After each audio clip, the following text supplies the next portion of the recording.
Okay. We are good to go. Good afternoon, everybody, and thanks for joining. This is our Committee of the Adjustment meeting for Thursday, November 27th, 2025. I always start the meeting with a long spiel, which is my announcement regarding the procedure for the meeting. So I'm going to go ahead and do that. Please bear with me and thank you in advance. So applications that come before the Committee of Adjustment are assessed by the 4 tests to be met in granting a minor variance as set out under Section 45 of the Planning Act. Our committee may grant an application if it is satisfied that the application or sought relief, number 1, is minor. Number 2 is desirable for the appropriate development or use of the land, building, or structure. Number 3 maintains the general intent and purpose of the zoning bylaw. And number 4 maintains the general intent and purpose of the official plan. Committee members individually review each application, individually undertake site visits, and individually form an opinion. Committee members assemble at this meeting to render our decision. Staff will review any comments received on the application and also provide planning assessment of the application. The applicant or their agent would then be asked if they would identify themselves and like to speak on the application. Anyone from the public who requested attendance will then be given an opportunity to speak after identifying themselves and providing their name and street address for the record. Committee members will then be individually able to ask questions, make statements of opinion, followed by their decision, which is voted on by committee members. Members of the public watching live via YouTube who may wish to make any comments are asked to email planning@ektwp.ca so the comments can be relayed to the committee. You must also provide your name and street address in your emailed comments for the public record.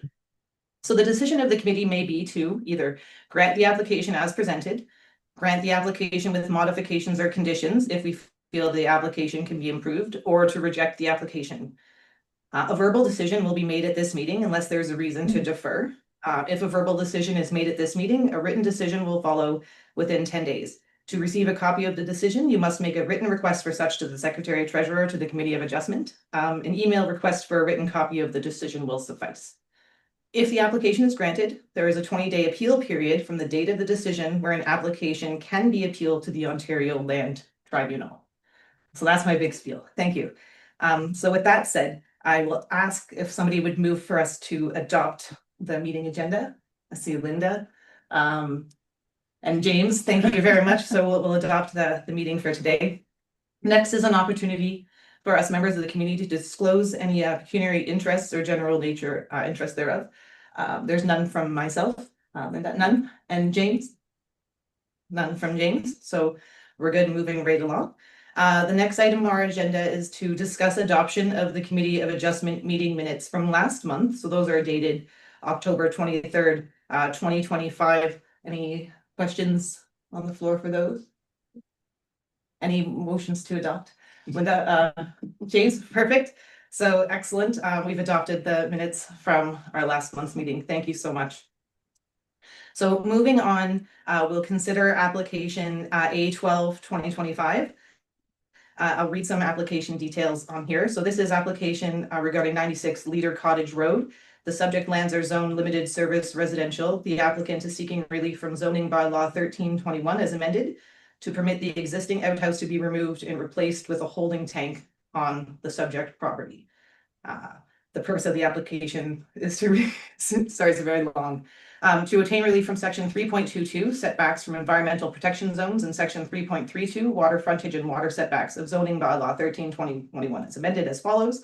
Section 3.22 setbacks from environmental protection zones, where the minimum required setback is 120 meters or such lesser setback as recommended in an environmental impact study to the satisfaction of the township that demonstrates no negative impacts to or natural features or ecological functions, provided such lesser setback shall not be less than 30 meters, and whereas the proposed holding tank is to be 16 meters from the EP PSW zone, and in lieu of an EIS, the applicant consulted with the Rideau Valley Conservation Authority.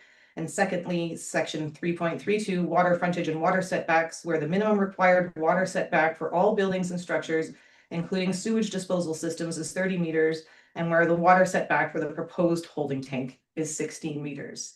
So with that said, I'm going to call on Jim Hutton to review any written comments we have and provide the planning assessment for this file.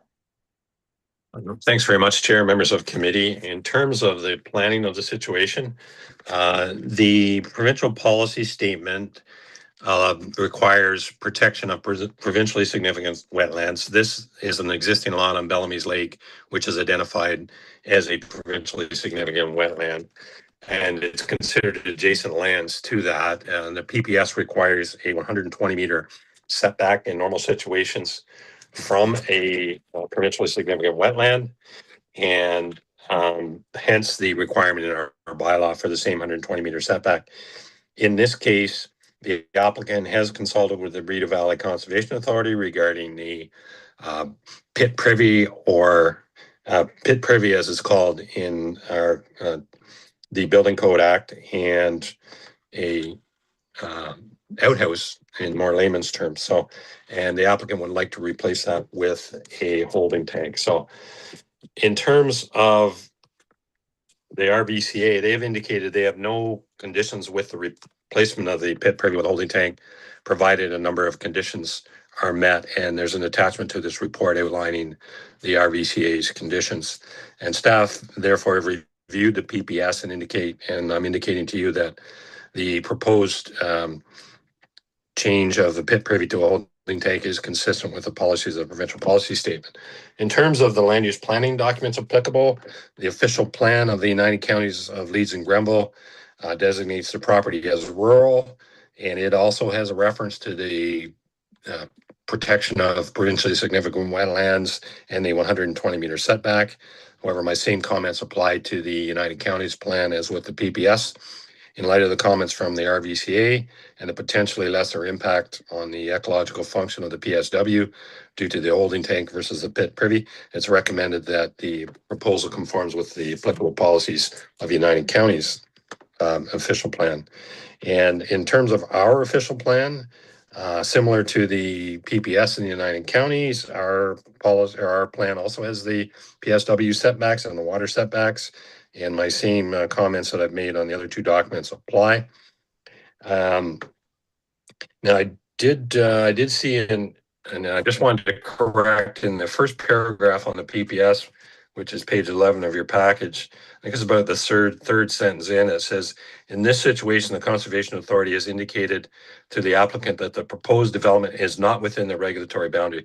That's not within the regulatory boundary is incorrect. It actually is. The regulatory boundary is 30 meters, and they've indicated a permit's required. So I just wanted to correct that in brackets. It is within the regulatory 30-meter regulated area, and they are willing to issue a permit. So given the nature and location of the development, staff consider that the proposal is consistent with the applicable policies of the township's official plan. In terms of the zoning bylaw, the chair mentioned that the property is zoned limited service residential, which does permit seasonal or residential properties on private roads and accessory structures. However, the applicant is coming up against the two provisions of our zoning bylaw that he's requested to vary to allow the holding tank. In terms of assessing the minor variance and the four tests that the chair mentioned, first one, desirable development. The use of the property for limited residential development is desirable, and the cottage pit privy has been located on the property since 1960, according to the application. And the proposed replacement of the pit privy with a holding tank could be considered to actually be an improvement over the replacement of the pit privy with a holding tank rather could be considered an improvement over the water quality, and no anticipated negative results are anticipated. In terms of the maintaining the intent purpose of the official plan, again, the 120-meter setback, which is prevalent in the PPS and the official plans, given RVCA's comment and the holding tank, it is recommended that the proposed variance will maintain the intent and purpose of the official plan as well. And in terms of the intent and purpose of the zoning bylaw, section 3.22 and 3.32, and again, as no negative impacts are anticipated, and RVCA has indicated they're willing to issue a permit in their regulated area, it's recommended that the proposed holding tank meets the intent and purpose of the zoning bylaw as well, and be in place 16 meters from the water and the PSW. In terms of, is the variance minor in nature? I typically review the other three tests: desirable, maintain the intent of the OP and intent and purpose of the zoning bylaw. And if it meets those three and there are no other issues, I tend to consider that it's probably also minor in nature. And I see no other factors in this situation that tells me that the requested variance is not minor in nature. In terms of others consulted, I have mentioned the Rideau Valley Conservation Authority, and their comments are attached as to the report that you have on page 19. And we did circulate the proposal internally, and we received comments from Jeff Sargent, our fire chief, and he has no concerns with the proposal. So I will leave it at that point, Chair, turn it back to you and answer any questions that committee or anyone else may have. Thank you very much. Thanks so much, Jim. Are there any questions specifically for Jim from any committee members?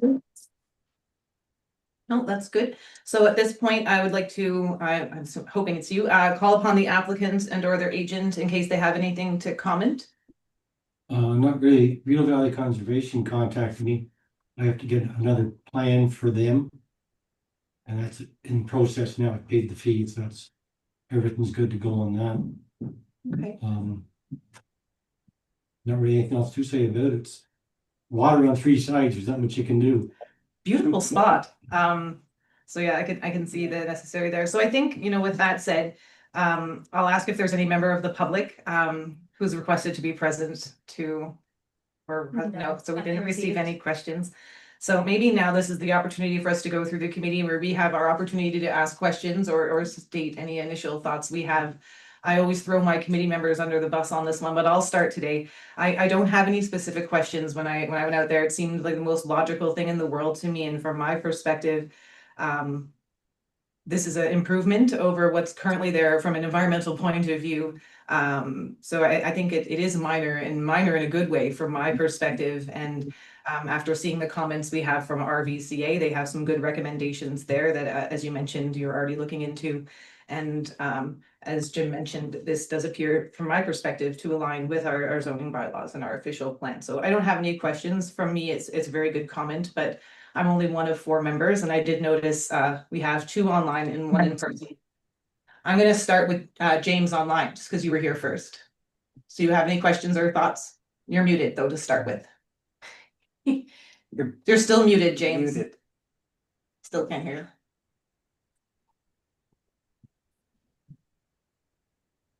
Nope, still muted.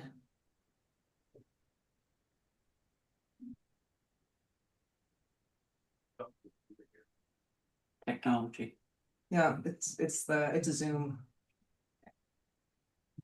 James, there should be a microphone, like a picture of a microphone somewhere, and if you click that, it should unmute you.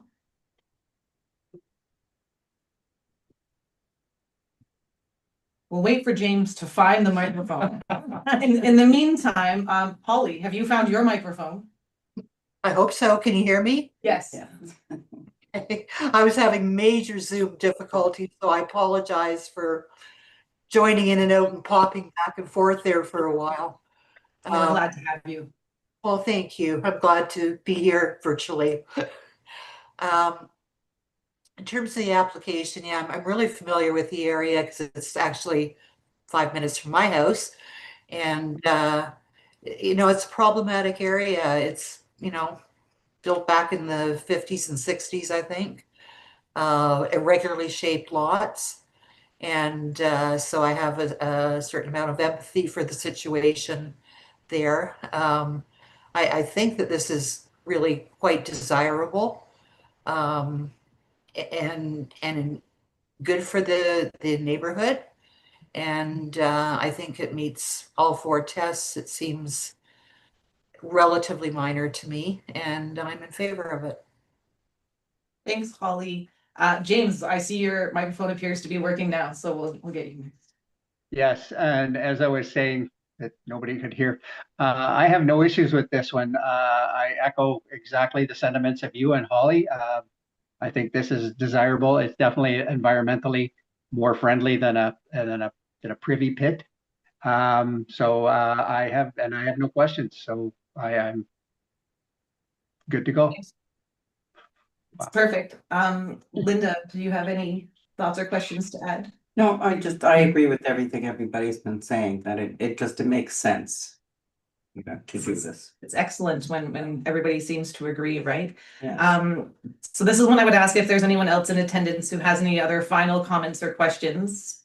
I'm guessing, no. Sarah, I'll ask you one more time. Do we have any email comments via the live YouTube or requests for anyone who has identified themselves to chime in? Nothing received.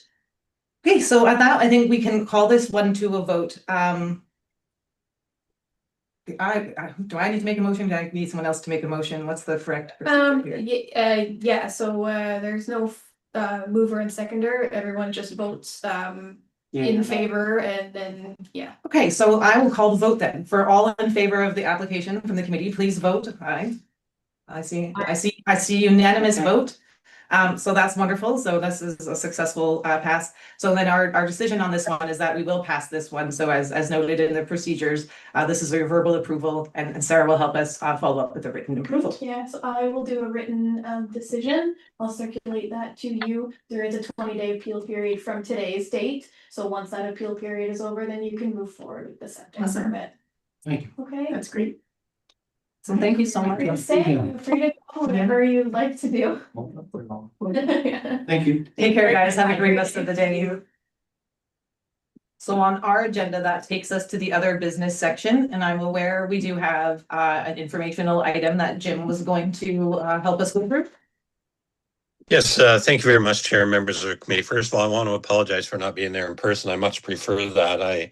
My wife is an American, so I'm across the St. Lawrence River.